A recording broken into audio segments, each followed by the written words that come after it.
On commence aujourd'hui la correction des examens de la restitution des connaissances pour la troisième unité concernant la transmission de l'information génétique et les lois statistiques de la transmission.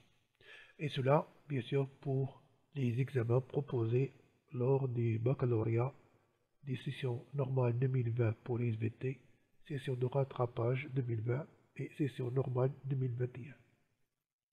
Et on commence par la session normale 2020 pour les SVT. J'espère que vous avez déjà réalisé cet exercice. J'espère que vous aviez déjà réalisé cet exercice. Sinon, vous pouvez arrêter la vidéo pour le faire. Sinon, on entame la correction. On vous demande de répondre sur la feuille de rédaction aux questions suivantes.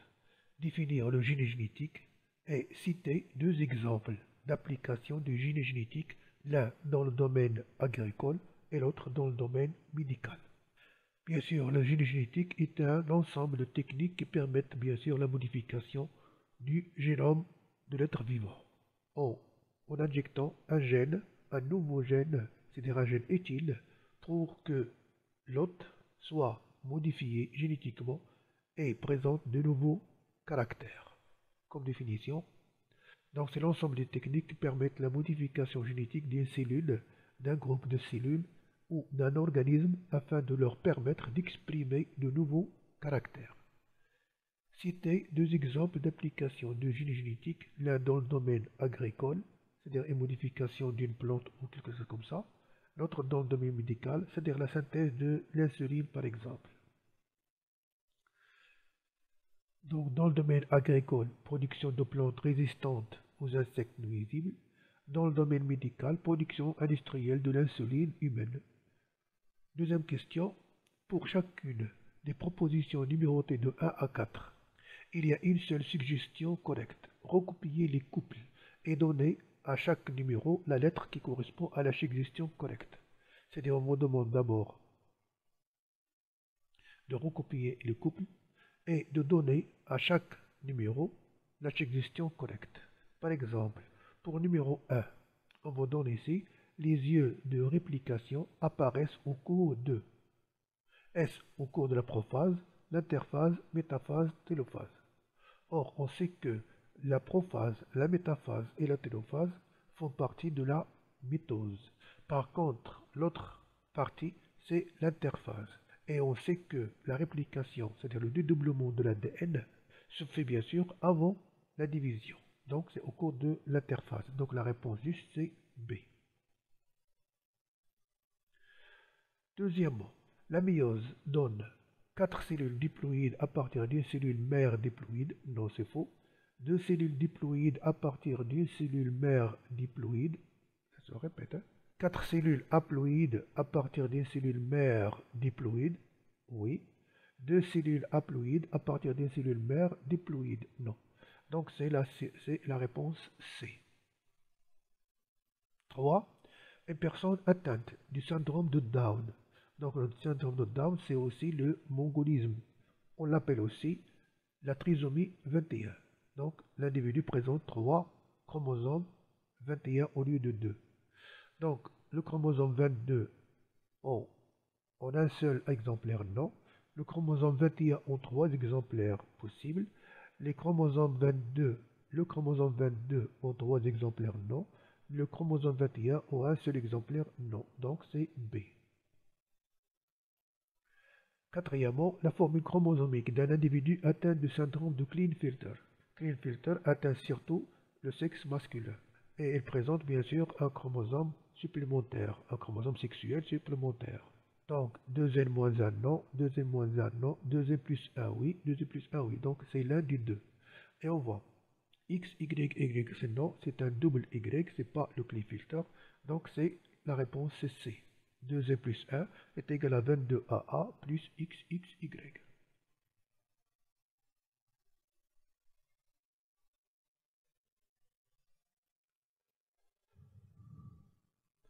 Troisièmement, copier sur la feuille de rédaction la lettre correspondante à chaque proposition parmi les propositions suivantes, puis écrire devant chaque lettre vrai ou faux. Donc, copier les couples, les voilà. Et on nous demande d'abord d'écrire devant chaque lettre A, B, C et D, est-ce vrai ou faux? Alors, A, l'anomalie chromosomique est une modification du nombre ou de la structure des chromosomes. Oui, c'est vrai.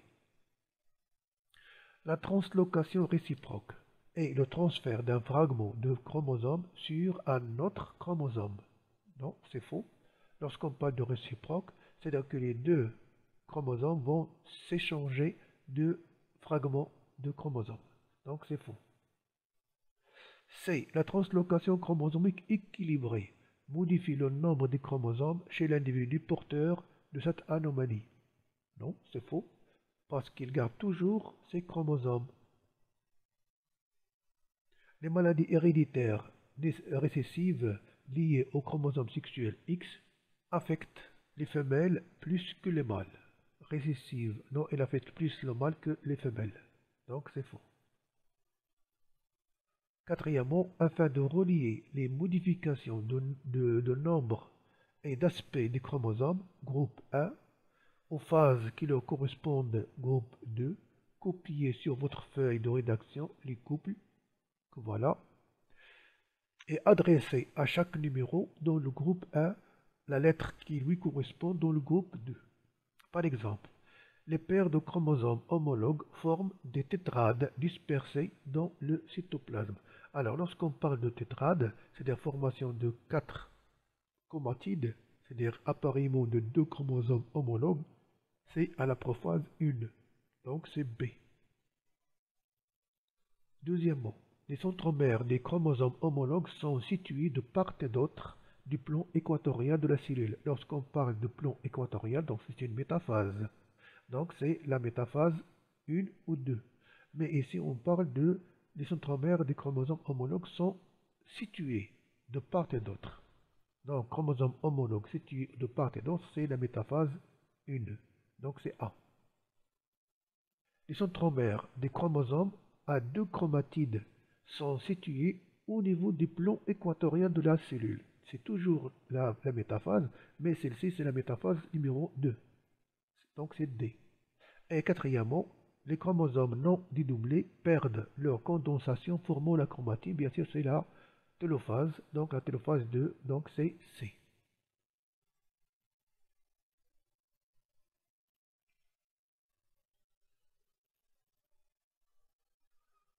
Maintenant, on va entamer l'examen proposé en 2021, toujours pour les SVT, en session normale. Donc vous avez ici l'examen. Vous pouvez arrêter la vidéo pour le faire ou le corriger, le réaliser. Sinon, on va entamer la correction. Donc, répondre sur la feuille de rédaction aux questions suivantes. Définir l'arbre généalogique et la carte chromosomique, c'est-à-dire le karyotype, non pas la carte factorielle, la carte chromosomique. Donc, l'arbre généalogique, voilà, c'est cette représentation par des symboles. Le carré représente le mâle, le cercle la femelle, s'il est clair, il est seul, s'il est sombre, donc il est atteinte. Et là, bien sûr, on présente les générations suivantes et bien sûr la transmission de la maladie. Donc un arbre généalogique, c'est une représentation schématique des phénotypes d'individus appartenant à la même famille en utilisant des codes conventionnels, c'est-à-dire des symboles, dans le but de suivre leur caractère héréditaire à travers les générations. Par contre, la carte chromosomique ou le karyotype, c'est un arrangement, une représentation des chromosomes d'une cellule selon leur taille, la disposition de leur centromère et des bandes colorées qui représentent bien sûr les gènes. Et bien sûr, elles sont réparties par paires. Citer 2 moyens de diagnostic prénatal des anomalies chromosomiques. Donc, comme moyen de diagnostic prénatal des anomalies chromosomiques, on peut citer bien sûr la l'échographie. Et bien sûr, ici, on peut citer aussi l'amniosynthèse. Donc, il y a l'échographie et bien sûr l'isolement des cellules fœtales et la réalisation de karyotypes grâce bien sûr à l'amniosynthèse ou à la choriosynthèse. Donnez 2 exemples de difficultés relatives à l'aide de la génétique humaine. Donc, la génétique humaine est très difficile à étudier parce qu'on ne peut pas utiliser l'homme comme matériel génétique, parce que ce dernier, c'est-à-dire l'homme, présente une période de gestation qui est très longue, qui peut durer 9 mois, ne présente pas un grand nombre dans les générations, c'est-à-dire ses enfants, il peut donner seulement 2 à 3 enfants, ce qui rend bien sûr l'étude statistique trop difficile. Aussi, l'homme n'est pas un matériel génétique où on peut expérimenter, c'est-à-dire les mutations ou bien sûr les marier ou arranger les croisements, comme chez les plantes ou chez les animaux. Donc, difficultés relatives à l'étude de la génétique humaine, on peut accepter deux réponses parmi. Donc, l'homme n'est pas sujet des croisements expérimentaux, l'homme n'est pas un sujet d'induction de mutation par des mutagènes, le nombre des descendants est très faible, nombre élevé des chromosomes, longue période de gestation, le cycle de développement est long. On peut choisir deux de ces réponses. Copiez sur votre feuille de rédaction la lettre correspondante à chaque proposition. Parmi les propositions suivantes, puis écrire devant chaque lettre vrai ou faux. Donc, le syndrome de Down résulte d'une perte d'un chromosome 21. Le syndrome de Down ou le mongolisme ou la trisomie 21 résulte bien sûr d'une addition d'un chromosome 21 et non pas d'une perte. Donc c'est faux. B. La réplication de l'ADN est semi-conservative. Oui. La formule chromosomique du gamète femelle chez l'homme est N est égal à 22AA plus X. Non, c'est 22A seulement, non pas AA. Si on dit AA, il y a une paire. Par contre, on peut dire seulement A. Donc N est égal à 22A plus X. Donc c'est faux. Les yeux de réplication s'observent lors de la phase S de l'interphase. Oui, c'est vrai. Donc c'est vrai.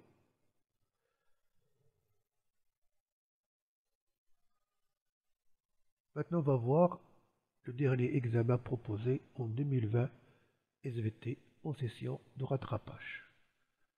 Bien sûr, comme toujours, vous pouvez arrêter la vidéo pour réaliser cet exercice, sinon on commence la correction. Définir la mitose et l'enzyme de restriction. Donc la mitose est très simple, c'est une division qui peut donner deux cellules filles identiques entre elles et à la cellule mère. Donc la mitose, c'est une division cellulaire qui permet la formation à partir d'une cellule mère de deux cellules filles génétiquement identiques et portant la même information génétique que leur cellule mère. L'enzyme de restriction. C'est une enzyme qui permet de découper l'ADN à des sites spécifiques, tels Écorie 1. Deuxièmement, pour chacune des propositions numérotées de 1 à 4, il y a une seule suggestion. Correct, recopier les couples. Donc recopier les couples et on va chercher quelles sont les lettres correspondantes. L'individu porteur d'une translocation chromosomique équilibrée montre chromosomique équilibrée. Une structure anormale des chromosomes et un phénotype normal. Oui, c'est possible. Une structure anormale des chromosomes et un phénotype anormal. Non. Une structure normale des chromosomes et un phénotype normal. Non. Une structure normale des chromosomes et un phénotype anormal. Non. Donc c'est A. Deuxièmement, la maladie de Turner apparaît chez. Bien sûr, lorsqu'on parle de maladie de Turner, il atteint surtout les femmes. Donc, l'homme ici, c'est faux. L'homme ici, c'est faux. Il reste B et D. Donc, les femmes ayant une formule chromosomique 2N-1, 22AA plus X, ou les femmes ayant une formule chromosomique 2N plus 1 est égal à 22AA plus 3X. La maladie de Turner est due à un chromosome X absent. Donc, c'est B. Troisièmement, la réduction de la formule chromosomique se déroule lorsque je parle de réduction, donc on va parler bien sûr de division réductionnelle. Et division réductionnelle, c'est bien sûr la première division. Donc l'anaphase 1 de la méiose, la prophase 1 de la méiose, l'anaphase 2 de la méiose, la prophase 2 de la méiose. Donc la prophase, c'est faux. L'anaphase 2, bien sûr, c'est faux puisqu'on parle de réductionnel et non pas de équationnel. Donc il reste l'anaphase 1, donc c'est A. Un polysome désigne une structure constituée d'une molécule. Le polysome, c'est un ensemble de ribosomes associés à un ARN messager. Donc, c'est une molécule constituée d'une molécule, d'ARN-M lié à plusieurs ARN polymérases, non. D'ADN lié à plusieurs ADN polymérases, non. D'ARN lié à plusieurs ribosomes, oui. D'ADN lié à plusieurs ribosomes, non. Donc c'est C.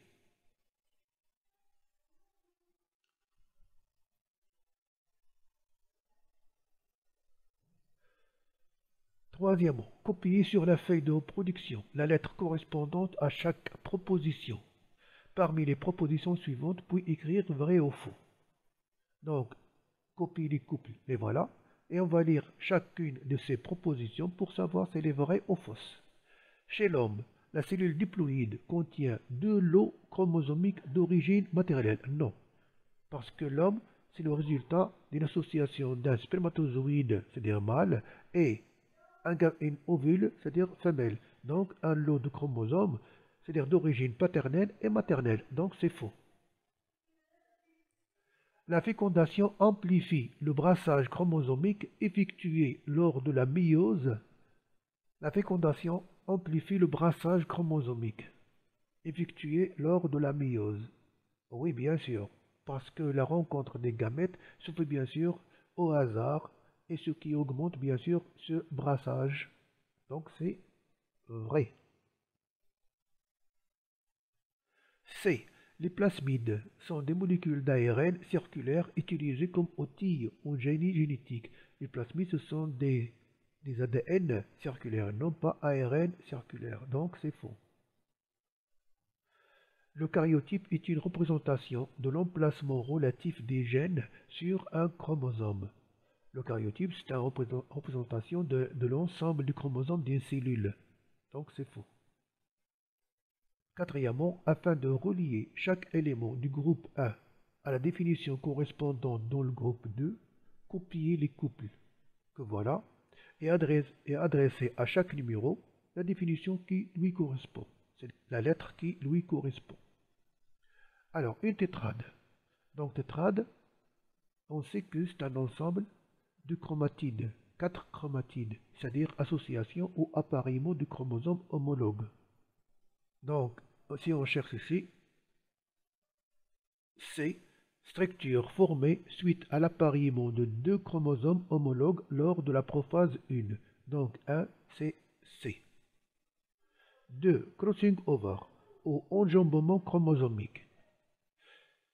L'enjambement chromosomique, c'est bien sûr un croisement ou un chiasma qui se fait entre deux chromosomes homologues. Bon, c'est un échange de fragments entre chromosomes homologues. Donc, échange de fragments chromosomiques entre les chromosomes homologues lors de la prophase 1. Donc, 2, c'est D. Anomalie chromosomique, c'est une modification, c'est-à-dire ou un changement du nombre ou de structure du chromosome. Donc, changement dans le nombre ou structure des chromosomes ou dans les deux. Bien sûr, 3, c'est B. Et brassage interchromosomique, c'est bien sûr 1A, c'est le mélange des allèles suite à la séparation aléatoire des chromosomes homologues lors de l'anaphase 1.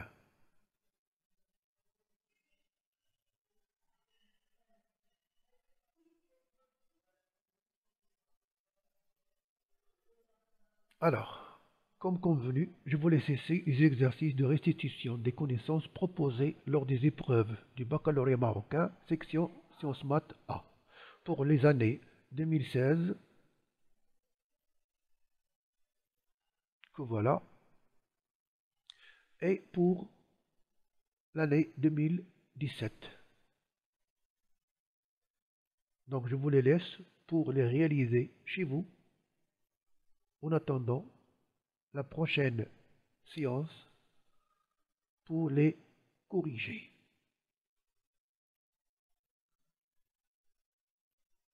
Moi, je vous souhaite bon courage et à la prochaine vidéo.